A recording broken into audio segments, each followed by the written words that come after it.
Nous avons besoin que davantage d'entreprises kenyanes commencent à accepter cette manière de verser de l'argent directement pour la conservation.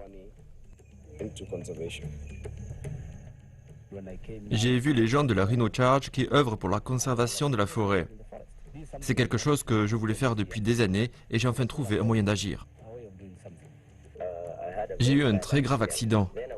J'ai été éjecté du véhicule et ce dernier m'est passé dessus. Comment cela peut-il être synonyme de conservation? Ces véhicules circulant à travers la brousse portent préjudice à l'environnement. Après les premières pluies suivant la Rhino Charge, il était presque impossible de remarquer qu'une course s'était tenue là-bas.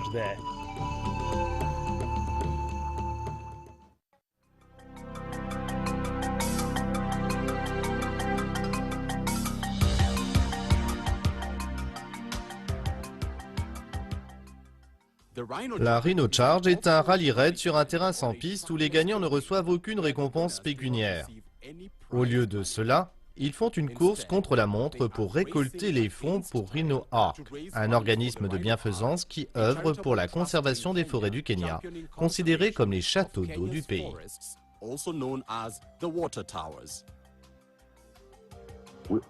Nous venons tous de ces régions. Nous préservons notre pays, nous préservons l'eau. Nous essayons de préserver les rivières et le reste, donc en fait, c'est tout à fait logique de collecter des fonds pour ça.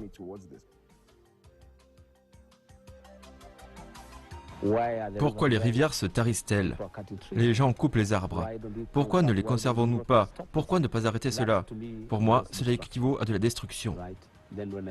J'ai vu les gens de la Rhino Charge qui œuvrent pour la conservation de la forêt. Moi, j'étais comme eux. C'est quelque chose que je voulais faire depuis des années. Et j'ai enfin trouvé un moyen d'agir.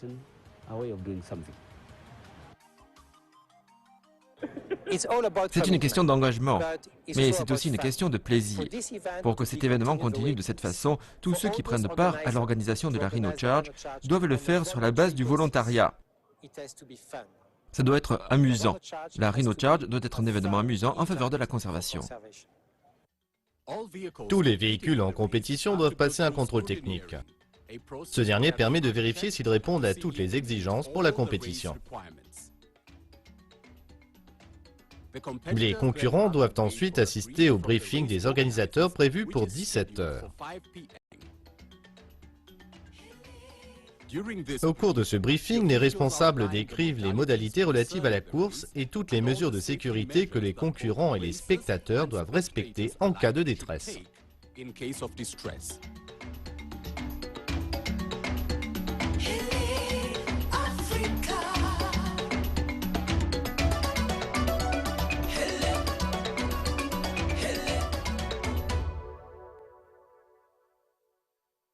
Bienvenue à Kalepo et à la Rhino Charge 2015.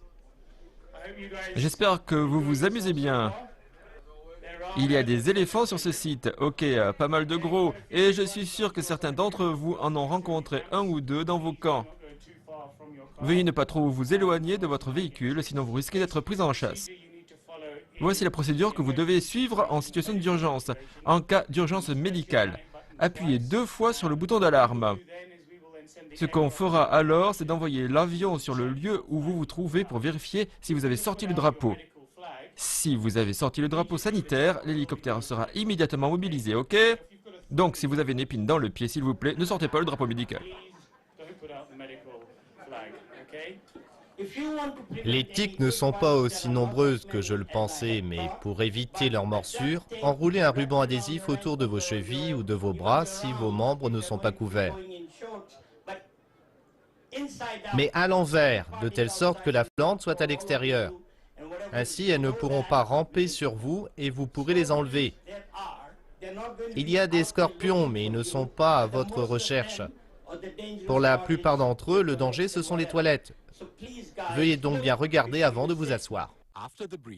Après cette mise au point, les équipes reçoivent une carte d'isoligne de la zone avec les coordonnées GPS de tous les 13 points de contrôle par lesquels il faut passer. Les copilotes doivent maintenant tracer le circuit le plus court passant par ces 13 endroits. Ne pouvez pas dire à quel endroit particulier vous allez commencer tant que vous n'avez pas la carte. À partir de là, on s'assoit sous la tente, on inscrit les points et on trace notre itinéraire. En théorie, on peut gagner la course en trouvant la distance la plus courte sur la carte d'isoligne. C'est là que la montée d'adrénaline commence.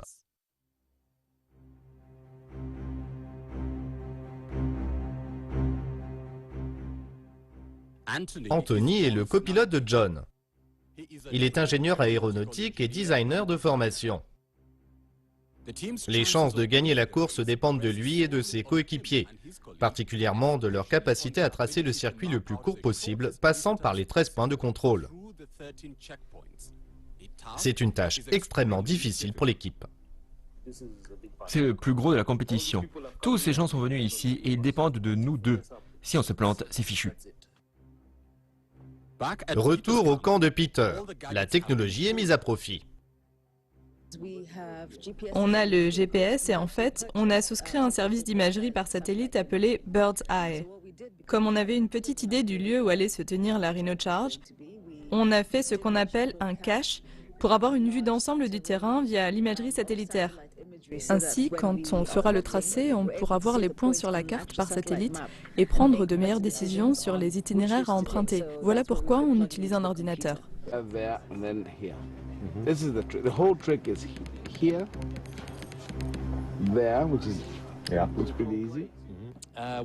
Ce que fait ici notre copilote Tommy, c'est d'inscrire les points sur la carte qu'on emportera demain dans le véhicule.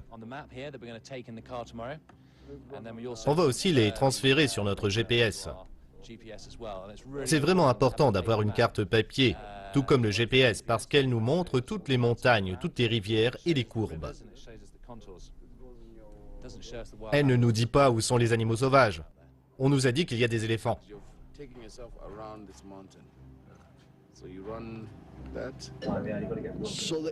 Le problème est le suivant. Décider comment aller d'un point de contrôle à un autre, tout en étant conscient du fait qu'il pourrait y avoir une falaise que le véhicule ne pourra pas franchir. Les deux équipes travaillent dur durant la nuit et déterminent leurs itinéraires respectifs pour la course de demain. Pour une distance à vol d'oiseau de 24 km, l'équipe de John a établi un circuit de 32 km et celle de Peter, un de 27 km.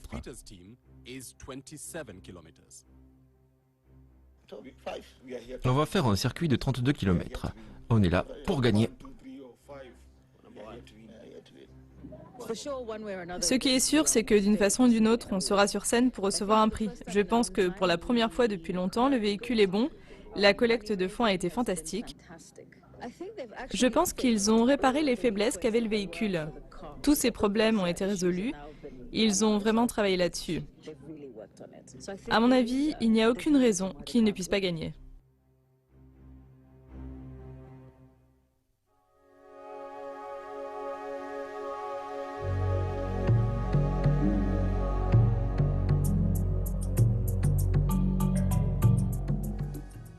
Dans notre équipe, on est des durs. On travaille dans le secteur de la construction, donc on est prêt pour la mission.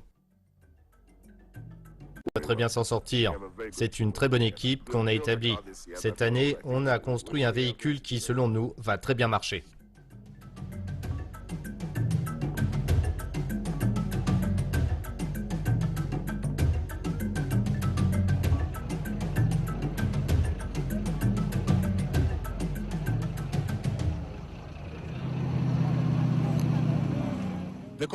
Les concurrents se sont rassemblés au point de convergence.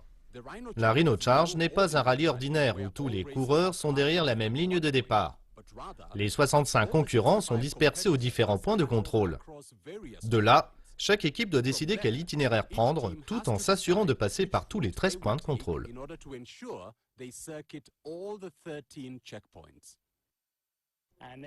Les véhicules sont totalement libres d'aller dans la direction qu'ils veulent et de choisir l'ordre de passage des points de contrôle. Il n'y a pas de contrainte concernant la direction qu'ils prennent. La décision leur revient. Ces véhicules doivent ensuite traverser tout le terrain qui est là. Ils doivent passer par tous les points de contrôle et pour terminer la course, ils doivent avoir fait tout cela, puis être retournés à l'endroit où ils ont commencé. Une fois qu'ils reviennent au point de départ, ils ont terminé le Rhino Charge. Ils ont moins de 10 heures pour le faire.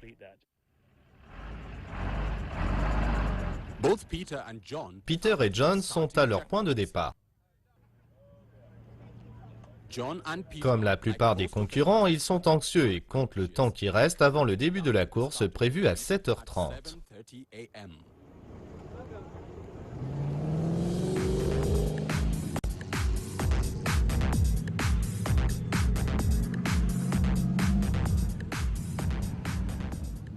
Que la course commence. Voilà à quoi John et Peter se préparent depuis une année entière.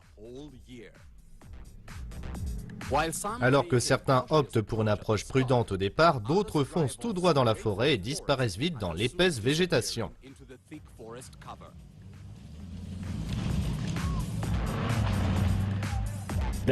Il y a des sceptiques qui se demandent comment cela peut-il être synonyme de conservation. Les gens pensent que ces véhicules circulant à travers la brousse portent préjudice à l'environnement. Des études sur l'impact environnemental ont été réalisées. Des analyses sur 5 sites ont été menées et elles montrent qu'après les premières pluies suivant le Rhino Charge, il était presque impossible de remarquer qu'une course s'était tenue là-bas.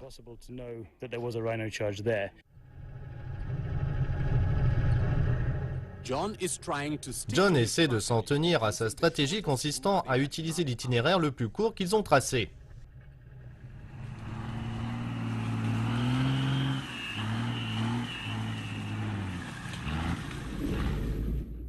Pendant ce temps, Peter et son équipe avancent vers leur premier point de contrôle.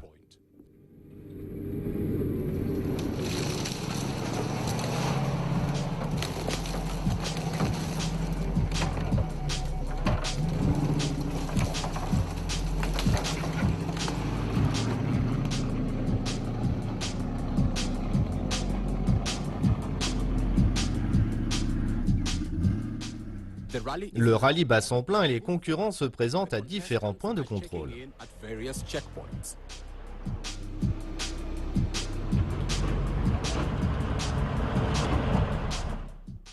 Lorsque les concurrents arrivent à un point de contrôle, ils commencent par remettre leur appareil GPS aux responsables qui enregistrent leurs coordonnées et l'heure à laquelle ils sont arrivés à cet endroit. Sur place, les organisateurs leur donnent des rafraîchissements. C'est aussi le moment de prendre soin des véhicules.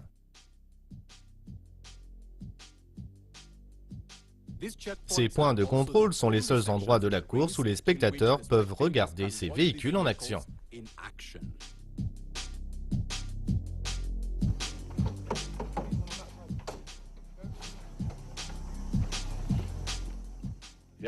Oui, c'est difficile. Les premières étapes sont très difficiles. Les buissons sont très denses avec d'importants dénivelés comme ici. Mais ça va, c'est ok. On vient juste de Tarpo, puis on va à Craftman. Puis de Craftman, on ira à Brookhouse. On a encore un long chemin à parcourir. C'est le 5e, il y en a encore 9 autres. Mais on va bien.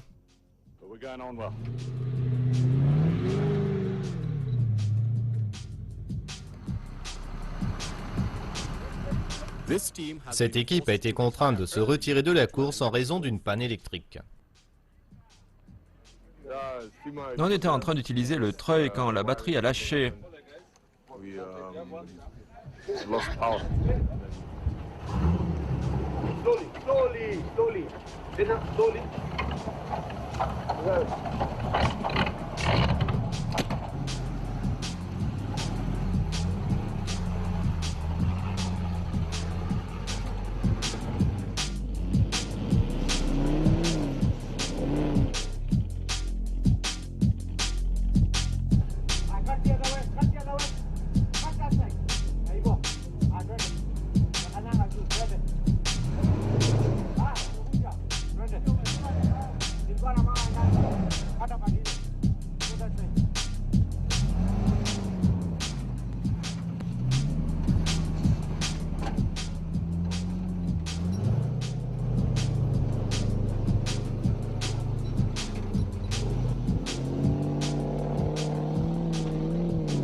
De l'autre côté de la forêt, John passe son 10e point de contrôle.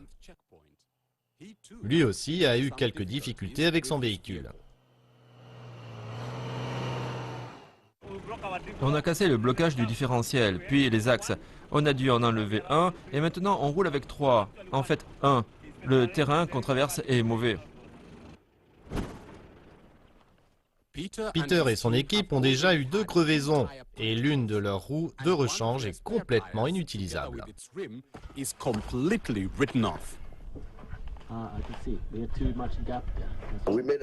On supposait que nos pneus avaient été fabriqués comme il fallait pour cet événement.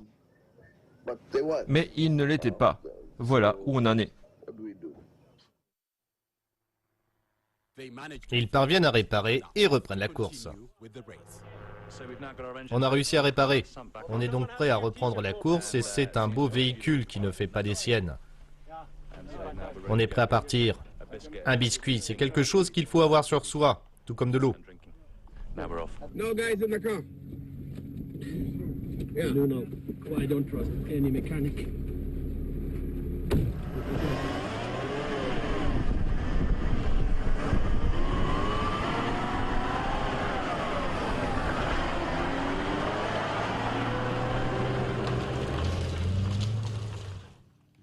Traverser un tel terrain a un impact évident sur les véhicules.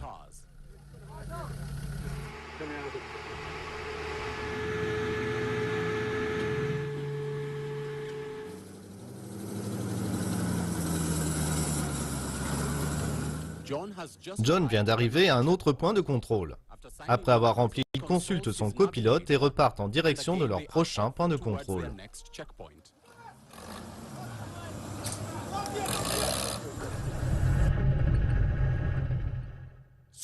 Jusqu'à présent, John se débrouille très bien en dépit de son axe brisé.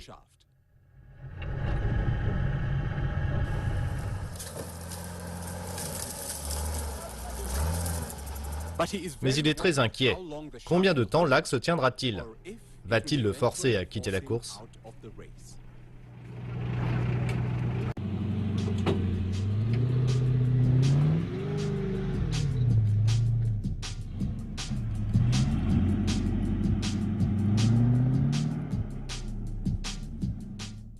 Bien que la Rhino Charge soit un événement amusant plein d'aventures et d'adrénaline, c'est aussi un sport extrêmement dangereux. Bon nombre de participants, en particulier les éclaireurs, se blessent pendant la compétition. You hold this to your head for the minute. Okay. All right. Hold that on there.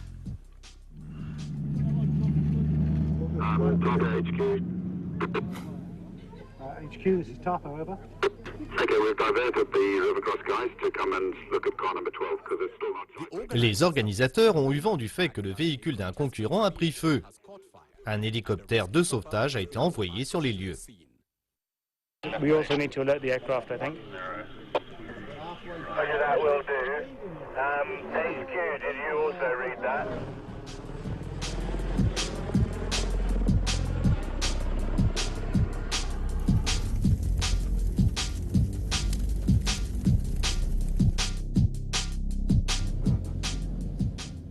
Oui, on a un véhicule qui a brûlé complètement.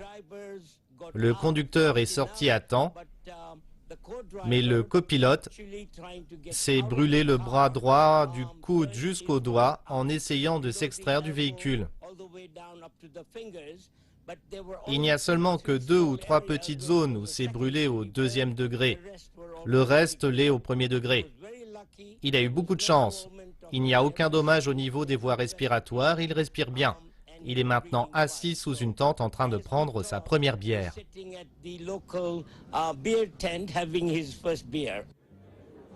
Raj Singh, ancien concurrent et ami de l'équipe numéro 23, a eu un grave accident lors de l'édition précédente de la Rhino Charge. En 2008, à Baringo, j'ai eu un très grave accident. Tout se passait très bien pour nous et on allait au bord d'une falaise. En haut, il y avait un rocher. Dessus, je me suis arrêté et le rocher a bougé. Le véhicule s'est retourné et a commencé à faire des tonneaux. J'ai fait plusieurs tonneaux, peut-être 8. Puis j'ai été éjecté à près de 50 mètres du véhicule et ce dernier m'est passé dessus. Je pense que tous les sports sont dangereux. Des gens se cassent les jambes, des gens ont des accidents dans les rallyes. C'est juste qu'à ce moment en particulier, j'ai manqué de chance. Les accidents sont des choses qui arrivent. Il ne faut pas que ça décourage les autres.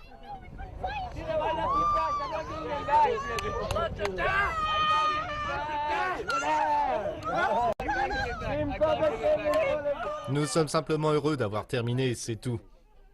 Les premières équipes terminent la course et parmi elles, il y a celle de John. Il est ravi d'être parmi les équipes d'élite ayant réussi à boucler le circuit.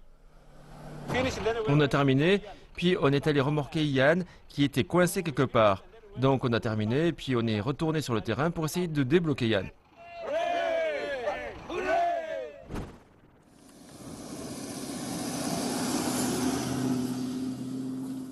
À seulement 1 heure de la limite de temps de 10 heures, les problèmes de l'équipe 23 ne semblent pas s'arranger. Peter et son équipe sont découragés parce qu'un concurrent et compatriote, John, a refusé de leur prêter une roue de rechange.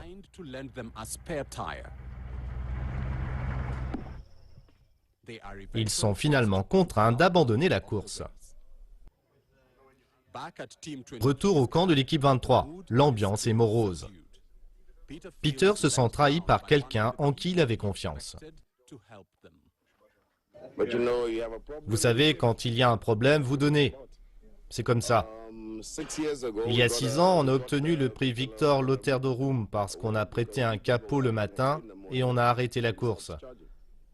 On est resté assis toute la journée à attendre ce capot qu'on nous a rendu à 16 heures. On n'en a jamais fait une histoire. En fin de compte, c'est une compétition qu'on fait. On est venu ici pour la course. Et si je l'avais aidé, je n'aurais pas pu terminer. Voilà. Si tu as 2 roues de rechange, tu en donnes une. C'est ce qu'on aurait fait. Il y a 2 ans, je leur ai donné un pneu comme celui-ci. Il a disparu avec la jante. Une nouvelle roue de secours. J'ai perdu 200 000 shillings à cause de lui.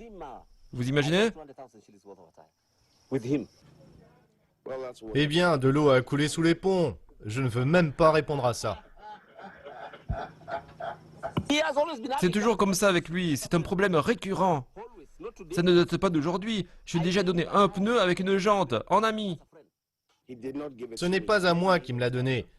Il m'a remis un pneu pour réparer le véhicule de quelqu'un d'autre et ce concurrent le lui a rendu plus tard.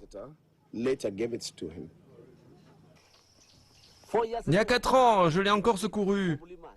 Sa voiture était bloquée sur une colline infestée de serpents. Je suis allé le sortir de là. Tout ce qu'il m'a donné, c'est 6 000 shillings. Au campement, je louais ma place 500 000 shillings par jour. Et j'ai dû prolonger mon séjour d'une journée à cause de lui. Vous voyez?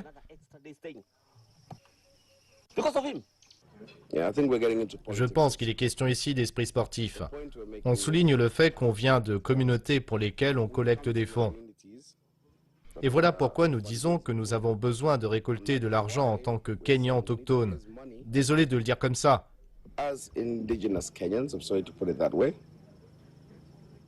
Nous essayons de créer une situation où l'on préserve la nature et ce qui existe, et où coexistent les humains et la faune sauvage. On est tous venus pour ça, donc cette histoire de pneus... Peter est un pionnier dans cet événement. Ce qui me plaît en lui, c'est qu'il est bon pour collecter des fonds. Et on est là pour ça. C'est un fait que je lui reconnais. Mais en termes de préparation et de mise au point de son véhicule, moi, je lui mettrais 0. Même pas 1. 0.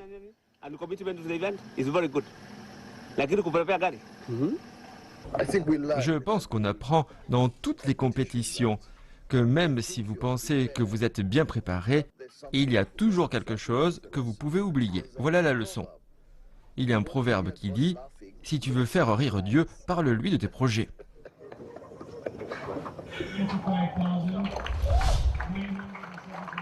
Le lendemain matin après la course. Pour ce moment tant attendu, concurrents et spectateurs se sont réunis ici pour la cérémonie de remise des prix. Les organisateurs vont annoncer les gagnants de la Rhino Charge ainsi que l'équipe qui a récolté le plus de fonds.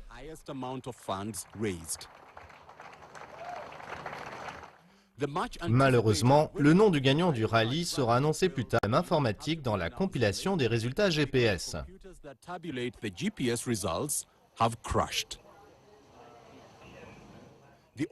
Les organisateurs doivent reconstituer manuellement le parcours des 65 véhicules à partir de leur suivi par satellite pour déterminer le gagnant.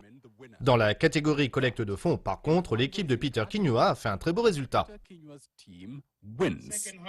Cette année, le deuxième en termes de parrainage est le véhicule 23. Peter Kinyua, John Macaria, Robert Kariuki, Tommy Ellerstedt, Tom Morton et Moses Nyaga. Ils ont récolté la somme incroyable de 5 620 000 shillings. Leur équipe est deuxième au tableau des fonds levés.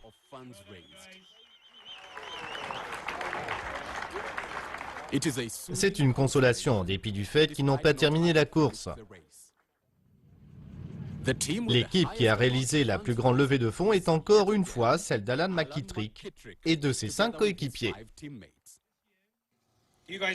Eh bien, vous avez réalisé un autre miracle qui nous permet de réunir la somme phénoménale de 108 617 802 shillings.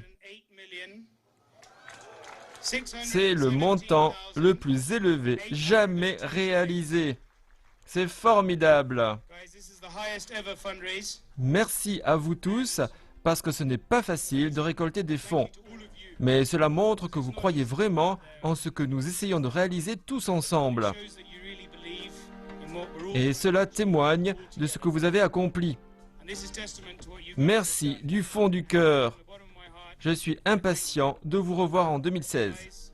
Les résultats définitifs seront bientôt annoncés et vous pourrez vous taquiner les uns les autres. À l'année prochaine, merci encore et que Dieu vous bénisse.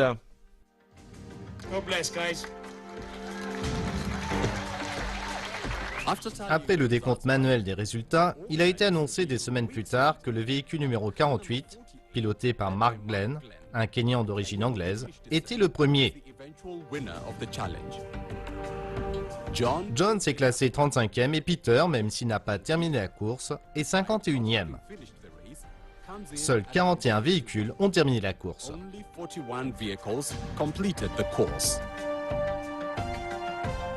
Au fil des ans, nous récoltons davantage d'argent et ce qu'on fait, c'est qu'on s'assure de ne jamais demander d'argent pour l'équipe, afin que toute personne nous donnant quoi que ce soit le fasse sous forme de chèque ou de versement direct au bénéfice de l'organisme de bienfaisance Rhino Ark.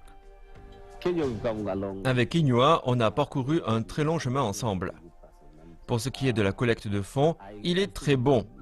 Je dois encore apprendre beaucoup de Kinyua et il a aussi besoin d'apprendre beaucoup de nous. Nous avons besoin que davantage d'entreprises kenyanes commencent à accepter cette manière de verser de l'argent directement pour la conservation. Allez-y et faites quelque chose. Ne restez pas assis. Allez-y et faites quelque chose. Pas nécessairement pour être payé, non. C'est quelque chose qu'on doit faire. Tant que le mont Kenya et d'autres forêts en auront besoin, je continuerai à faire la Rhino Charge.